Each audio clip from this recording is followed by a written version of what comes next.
Hello, Boxing Asylum listeners. It's Steve Wellings here, and I have a very special guest with me. You might hear him on Sunday evenings. It's Big Russ is in the house. How's it going, Russ? I'm all right, Stephen. How are you, mate? I'm keeping well, Russ. The listeners have been demanding you, so I thought I'd get you on to answer a few questions. Oh, it's nice to be loved, isn't it? It is. Our listeners love you. Right, what's going on with Dennis Hobson? Then, are you getting TV or not? Well, we're in talks with it. Obviously, I can't say who, but there's three people at the table, and but we're waiting, aren't we? Now we're just going to see how it goes. So I can't say who it's with, but it's all looking okay, I suppose. But it's all a waiting game, isn't it? Red tape and stuff like that. And a few months ago, Russ, you made a big signing with Reid. What's happening with that? How's Robin? Well, Carl Zaggy's lawyer said he's not going to fight again. So, well, what happened were seeing all this publicity about Nigel Benn going to fight with Steve Collins, wasn't it? I said, you know what? If they're going to fight, why not Reid against Carl Zaggy? So I rung Robin up because I know Robin very well. I went, met him at Fury Gym, me and Dave Allen, and we signed Robin on a year deal to deliver him a fight that he wants and a purse that he wants. So if it's a fight that he don't want, and it's a purse that he don't want, he don't have to fight. There's no pressure. There's no bullying, no anything like. Because he's a pal, and obviously big Joe Egan, he's a big pal of Dennis's dad's, and he's Robin's mate, isn't he? So we just come to an agreement. Look, if we can deliver him for him, he'll come out of retirement, because if Ben's going to come out, obviously Robin will, won't he? He's Olympic medalist, isn't he? He was WBC champion after Ben, wasn't he? Kawasaki lawyer came back and said Joe's not fighting again. And I think the Nigel Benn thing and the Ben Collins or Ben Eubank, I think that's all gone away again now, hasn't it? Yeah. I think everybody's turned their backs on it. Do you know what I think it were all about? Getting Conor Benn some publicity. That's what I think it was. Getting Conor Benn some publicity. Does Conor Benn really need publicity, though? Because he's got the Sky hype train behind him, hasn't he? Yeah, he has, yeah. But he's he's a young kid in that. He's been out at games 7 months. I just think it was just to get Conor Benn some publicity, that's all. But, I fell out with Robin. I spoke to Robin the day before yesterday, and I said, the lawyer for Carl Zaggy said, no way. Well, it was his dad that Enzo had told the lawyer, said, no way is Joe coming back. He's 46 now, he beat everybody, which is fair enough. But it would have been nice to get, it would have been nice to get Carl Zaggy Reid on, if they could get Ben Collins, because I think that's still a good fight, even at their ages. Robin's in good nick, he's in great nick. Well, he always were anyway, wasn't he? He's still running 5-6 mile in the morning, not every morning. But, I bet he can keep up with the best of them. I mean, he used to run 12 mile up on moors with Anthony Farnell, and Michael Jennings, all them lot from Brian Hughes' gym back in the day. That Robin says they were like little whippets. He says I'd be in bed on a Saturday morning. I ring Brian up 5 o'clock and I go, Brian, it's Robin. He says, oh, it's snowing outside. We can't be going in this, can we? And Brian Hughes would go, have you broke your leg? And he'd go, no. And he'd say, I'll be 15 minutes. And he'd go pick him up. And they'd all be like, all they'd get were a suck on an orange while Brian were driving in car in front of them. Every 1 mile, they'd get a suck of an orange. And then when they'd done three oranges each, 1/4 of an orange, that's when they know they were coming to end. So they count the quarters of the oranges. So Robin's running and he's thinking, well, I've had 8 quarters, so that's 8 mile. I've got 4 to go. But I don't know if you've ever been up there, up Saddleworth and up there. It's next to M62. It's pretty brutal running up there and that. But like I said, I've heard Brian Hughes used to take Quigg and all them up there and that. And Quigg lapped it up, but he's a gym rat anyway, isn't he, Quigg? He's like Kid Gallagher, isn't it? Some of them are just gym rats, aren't they? But like I said, Robin was a gym rat in his day. But, there's other training and there's training, isn't there? You know what I mean? Do you think maybe the Robin Reid thing's for the best, Russ? Because I remember him fighting against Jeff Lacey, and he looked shot. In all fairness, yeah. Do you know what I mean? You're probably right. Like, yeah, it's just something that I went off on my own, and I did it off on my own, and people are obviously were like, "What are you doing?" I'm like, I'm sorry, because I get a bit nostalgic, don't I? Sometimes, and I always think, Oh, wouldn't it be nice for that fight? And You're not going to dig up Henry Cooper, are you? no, I'm not gonna. But you know what I mean. I just think it's how it's ended up for Robin. You know, we're not getting the rematch with Calzaghe and other things as well that's happened in his career. I just have a soft spot, don't I, for fighters. It's like, you know, when Witter lost against Frankie Gavin, I put the money up, didn't I, for Witter against Woodhouse, 30 grand winner takes all. Witter and Curtis Woodhouse wanted the fight. Barry Hearn said it wouldn't. Sky weren't interested, so I said no problem. We don't need Sky, and so I ploughed on ahead, you know, like I do, but full steam ahead. And Dave Caldwell said, "No, my fighter didn't fight him for no, because he had Woodhouse, didn't he?" So I said, "Yeah, but you're saying your fighter's going to win, Dave. But how's he fighting for no? If he's going to win, he's going to get 30 bags, and you're going to get 25% of that, 7.5 grand. So what's the problem?" But they didn't want it, and I suppose you can't really have fighters fighting for no, because somebody's not going to get out, are they? But the contender were like that, wasn't it? And that sort of took off, didn't it? It's just me. I'm trying to do innovative things. I think that's how I got in with Dennis, because I'm a bit quirky. I try different things, different angles. Obviously, he's in scrap metal, and I were in scrap metal, and he hadn't done motor trade. And obviously, I'm involved a little bit in motor trade. And I'm always looking to try different things. That's why I'm involved in boxing now. But I try to look at things differently to everybody else, because in boxing, there's a lot of sheep, isn't there? They all follow the leader. And it seems to be Eddie Hearn or Frank Warren. But there's other ways to bring things forward, to bring boxing forward. For example, what's happened to prize fighter? That were the best thing since sliced bread at one point, wasn't it? Where's that now? And why have we got these next gen shows? Are they any better than prize fighter?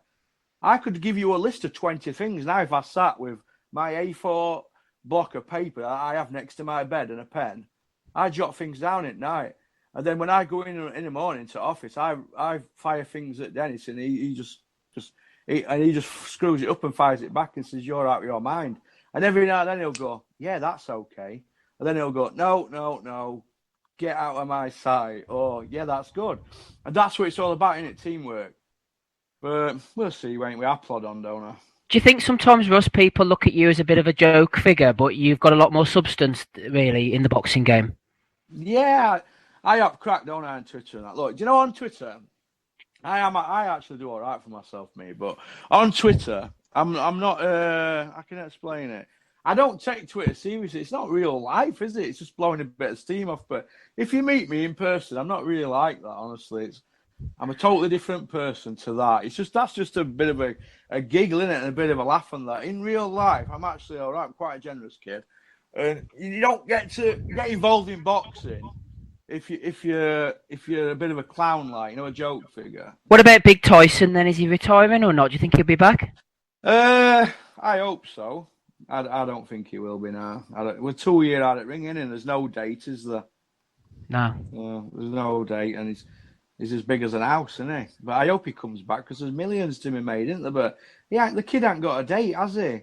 He has had a bit of a raw deal as well from UK, hasn't he? And I mean, it's all a bit of a mess, isn't it? You know, are they going to give him the results, or it's all shrouded in mystery, isn't it? What? Yeah, we need clarification, don't we? Vitally Klitschko told somebody who I know very, very well that Tyson Fury is a masterful boxer, and that Vladimir couldn't work him out. After 3 rounds, he just were gone at game. He just didn't know what to do with him.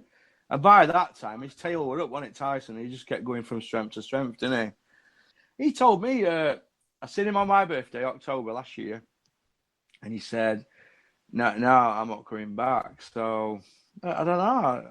I hope he does, but I don't think he's going to do now. 2 years out at game. It's a long time, isn't it? He looks big, doesn't he? Yeah, he looks big as well, but he's a big lad anyway, isn't he? But he looked lean, though, didn't he, for a couple of years before he fought Vladimir, who were proper on the game, on the ball, wasn't he? Because when he's in camp, he's a really hard trainer, you know. You don't get to be that good, do you, if you're playing at it, do you? No. He's not a cabbage. He knows his onions, but he's still probably good enough to, you know, win certain titles. But is he going to beat Joshua with 2 years out at game? Plus, if he comes back, he's going to be 3 years out at game, isn't he? Before he can even fight anybody half any good. And then by the time he gets to Joshua, he's going to be 4 years from that level. Joshua would have been getting better and better, wouldn't he? Yeah. So I don't know. I worry for him. I worry for him because he's up and down, isn't he? But I've got a lot of love for him, and he's a character, isn't he? I like him a lot, and I hope that he's whatever he does, I hope he's happy. So we were talking about Vladimir Klitschko there. He's retired this week. How do you think he'll be remembered? How do you remember him?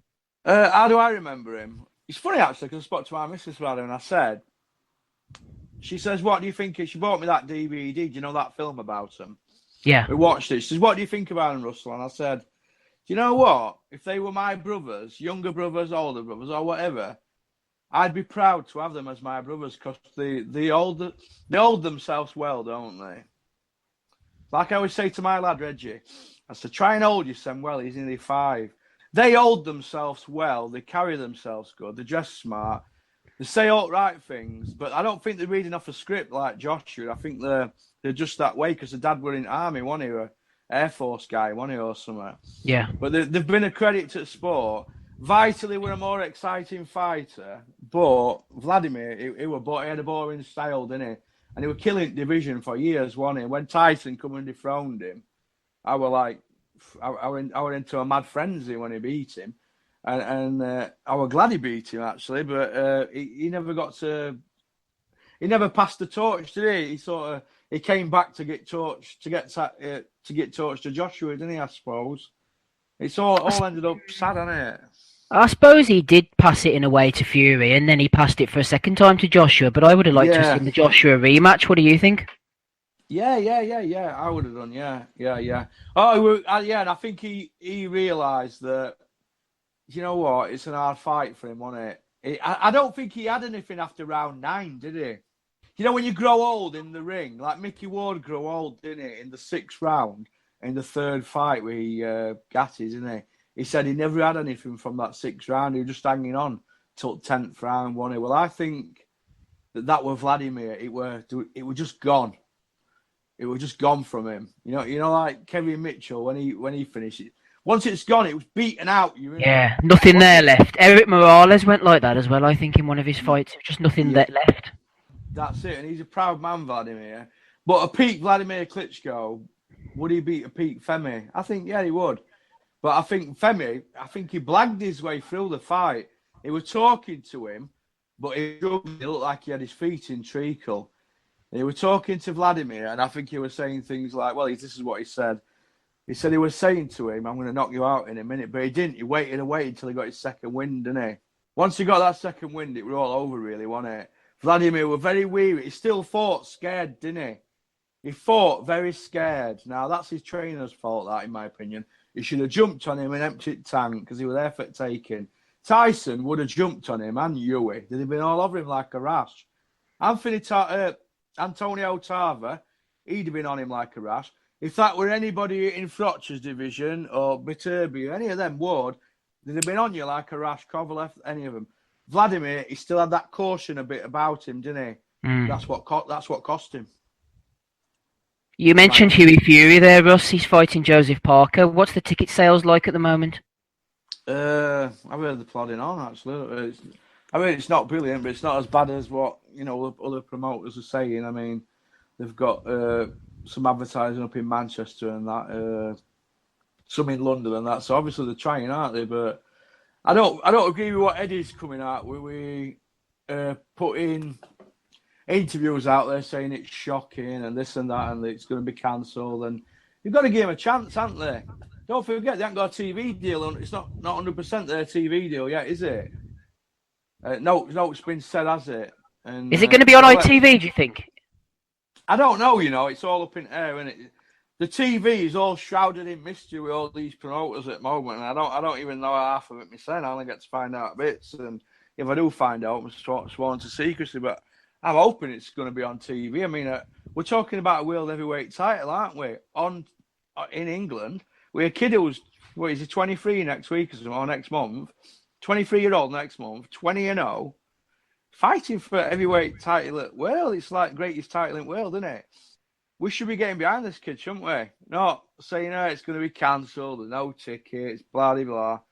Let's get behind him. And, you know, it's a heavyweight champion. Henry Cooper didn't win the heavyweight title, did he?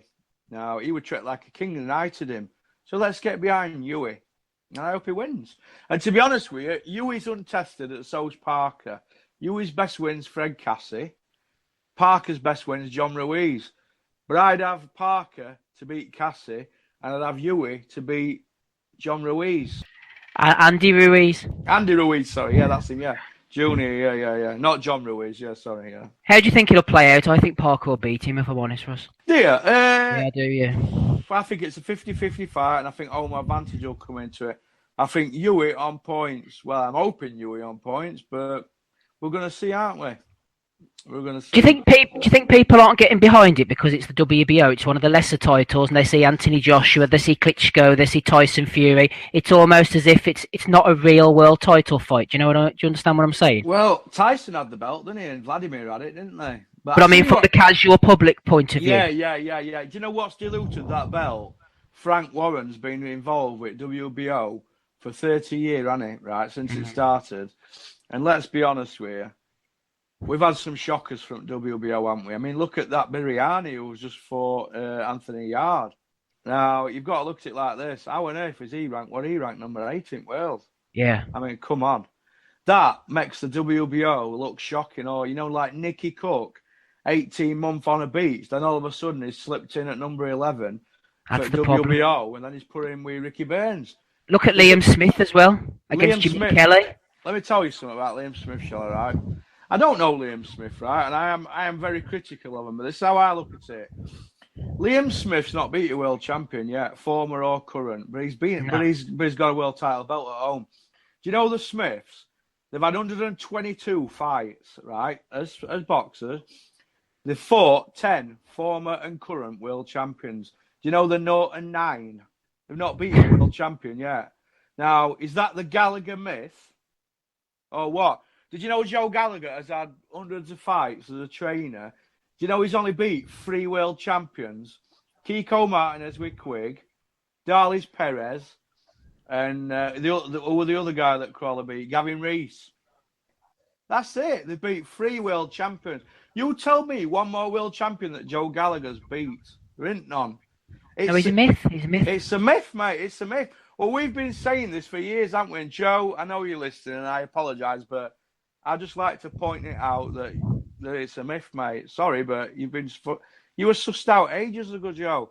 But like I said, 0-10 against champions. I mean, come on. So there's a gap from British level going into these top fights. Paul Smith, like, going from a Dodson to Andre Ward, and Liam Smith going from Jimmy Kelly to Canelo, and you know, Swifty Smith going from whoever to that Sosa, or what he called or something, or Solis or Sosa, wasn't it? You know, they've had 10 of them. 10. Lee Selby beat him as well, didn't he, when he was nobody? But at the end of the day, these kids are being held back. Now, Callum Smith, he's knocked back DeGay Groves, Ramirez, Benavidez, and who's the other one? There's a 5th one, isn't there? He knocked back Anthony Durrell. Yeah. He's knocked 5 world title fights back. No, I don't think Benavidez has got a belt, has he? But he's knocked 4 world title fights back, Callum Smith. And now, he's been a pro since 2012. He's now going to fight Skoglund, and then his next fight's February. So he's going to go into 2018 as a 6-year pro. He still hasn't got a world title fight. He's been waiting about 4 of those years for one, hasn't he, for a decent... Yeah, about 42 a month or something, and 45 a month or something. I think he dodged a bullet with that Benavidez, though. I think Benavidez would have took his head off his shoulders. Yeah, He's a good fighter. They've not fights back after fight after fight, because they only take fights what Joe Gallagher wants. It's the Joe Gallagher show. That's what it's called. It's not the Smith Brothers show. It's the Joe Gallagher show. Joe Gallagher, let me tell you, right? He's been involved with 3 gyms, hasn't he? Now, we all know about the Billy Graham episode. I'm not going to go down that wrong because I know the story there. We know the one about the Kerry Kays one, don't we? Where he was asked to leave, wasn't he? And then he said, oh, well, I'll pay rent. Well, Kerry says, no, you won't. You treat me like this when you don't pay rent. Imagine if you're a tenant. So on your way. So what did he do then? He put on cans, didn't he? He's down there. He don't pay no rent down there.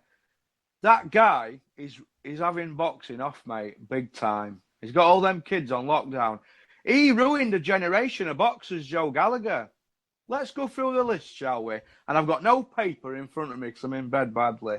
Who've we got? Quigg. He's not really done now, has he really? He had a regular belt. He had a draw, didn't he? Yeah, against Salinas. Got a regular belt. Who else is there? Callum Johnson. He's had him God knows how long, hasn't he? Yeah. Jose Burton. He told him to go out and knock Frank Buglione out, didn't he? He's got 4 Smith brothers. 1, 2, 3. That's 7 fighters. You've got Scotty Cardle. He's disappeared off at Face at Earth, him. Now nobody knows where he is. Who else is there? John and Joe Murray. Look what he did to John Murray. He lost his eye, didn't he, against Brandon Rios? Mm-hmm. Do you know what I mean? He's got 1 eye. I mean, that guy single-handedly has ruined a generation of fighters. If you want an insight into his character, did you hear the boxing podcast that you put me onto, New Age Boxing? They had Steve Goodwin on there last week, and he was telling you the Joe Gallagher, Natasha Jonas story. I thought that gave a good insight into his personality, didn't it? Yeah, he did. Well, that's well. Yeah, I did hear that. Yeah, and actually, I'm a good mate of Steve Goodwin's, but let me tell you, that is Joe Gallagher. He is money orientated. Now, if Joe Gallagher's fighter, Callum Smith, beats Anthony Dirrell in Detroit, he gets a 60-40 cut. This is what they agreed. $990,000. So let's say $1 million. Joe gets $250,000, right? It works out at 247 grand or something in dollars. So why don't you take Callum out there to fight Andre Dirrell? He didn't want to, did he? Do you want me to tell you why he didn't want to? Because that's an hard fight. And I'm telling you now, and I know people, and I'm not going to say who, I know people that have sparred Callum Smith, and he's hiding glass, mate. I don't doubt it. I agree. Now, his best win is Rabras, ranked 31. Now, Rocky Fielding were ranked 31 some months after, and he knocked him out, so fair enough. But I think on paper, you say Rabras. Yeah, or Shez Locker, maybe. Shez Locker was decent. Yeah. Well, he wasn't ranked higher than them, though, were he? But he was all right, though, wasn't he? So who has he beat then? He's not. Do you know? He's got a big reputation for what? It's a myth. I think everybody's right about Joe Gallagher because Barry McGuigan had him off to a tee, didn't he? And they all said, "No, he's ring trainer at year. He's ring trainer at year." Listen, when he won ring trainer of the year, mate, it was the worst year in boxing for 100 years. And anyway, I had a little chat with my mate Michael Rosenthal at Ring Magazine, and he said, "Do you know what? Every time I see Joe Gallagher, he's telling me about how he's training and that." He said he sort of grew on me. Like a cyst. He says every time I see Joe Gallagher, he kept saying, he kept telling him about all these British titles, and he said I kept having visions of Joe Gallagher walking around his house with all these belts. And I don't even think he's got one of them that's outright. You know, a British can't. I don't think he has. I think Brian Rose has, but he's Bobby Rimmers, isn't he? Yeah, he nearly did with Cardle, didn't he? And then he came a copper against Robbie Barrett, wasn't he? Yeah, he came a copper against Robbie Barrett. But Cardle will look against Machadon in a couple of them, wasn't he? Really? Yeah. And I don't think them outright wins should count if they're a draw, do they? Should they really? No, not really. But no, it's a Gallagher myth, mate. It's a myth. Right, Russ, let's knock it on the head. Where can people find you on Twitter? At Big Vern 46. I've just done a 7-day ban for just saying my piece to Eduardo. He banned Tommy, didn't he, as well? That's right. Tommy's gone for good, but you're back. Is Tommy gone for good now? Well, he's on a different account, I think. Tommy tried to fight him, though, didn't he, in Scotland? Apparently so. Eddie's not all bad, you know. I do send him a Christmas card every year. I send it to his house, not his office. I think that burns his head out. You know, people say, "Why do you play with Eddie?" Then he says, "Why do you do that to Eddie all the time? You're going to mess it up for us for comeback." And I say, "'Cause I can." So there you go, everybody. If you want to see Big Russ in action at Big Vern 46, we'll catch up with you again soon, Russ, okay?